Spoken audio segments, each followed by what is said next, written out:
naiyak? Nasa si mama mo? Bakit nag-iiyak po? Hello po. Hello po. Magandang hapon po sa inyo dyan. Nag-iiyak po si Mylene. Bakit po siya naiyak? Hala Mylene na paiyak habang kausap niya ang kanyang nanay, nanita na pangiti na lang. Sa upload ni Tito Herns, naabutan niya ang Tres Marias sa kanilang tahanan na may kanya-kanyang ginagawa.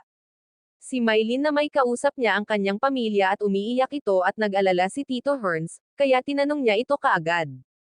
Kung napaano si Mylene akala niya may hindi magandang nangyari. Pero sabi ni Mylene kay Tito Herns, na-miss lang pala niya ang kanyang nanay, dahil sa matagal na rin pala silang hindi nakapag-usap. Baka wala silang signal, o kaya'y walang cellphone na magagamit. Pero walang problema sa pamilya nila Mylene, ganun din si Nanita matagal na rin silang hindi nakapag-usap sa kanyang nanay Lorna.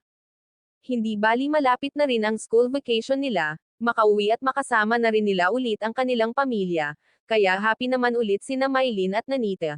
Isa sa mga mapapalad na scholar ni Pugong Be a Hero, mapanood ang full video sa YouTube channel ni Tito Herns TV. Bisitahin po natin ang kanyang channel, ganun na rin sa aking munting channel Elmas Vlog. Maraming salamat sa inyong suporta mga kababayan. God bless us. Ba't ka ba naiyak kanina? Dalawa ha? Ba't naiyak ka kanina? Wala lang. Yung mama mo na. Bakit? Namiss ko lang si mama. Namiss na pala ni Iyak si na mama din si niyo. mama kanina eh. Gano'n? Bakit? Hindi ba kayo nagkakausap niyan? Hindi po. Bakit? Kasi nagbago siya ng account. Yung gamit niya account, yung account ng pinsan ko yung... Ano pangalan nito? Gerald Umaling. Gamit niya tapos print ko lang Masimandilo. Hindi yung Gerald. Tayo na kami Kasi hindi tayo. Matagal na nilakausap si Nanay Lorna. Oo. Iyak na rin yan. Tatay! Ay, usapin mo doon. Nakakausap ba si Nanay Lorna niyan? Hindi po. Diyan ba? Sa inyo? Wala po sila eh.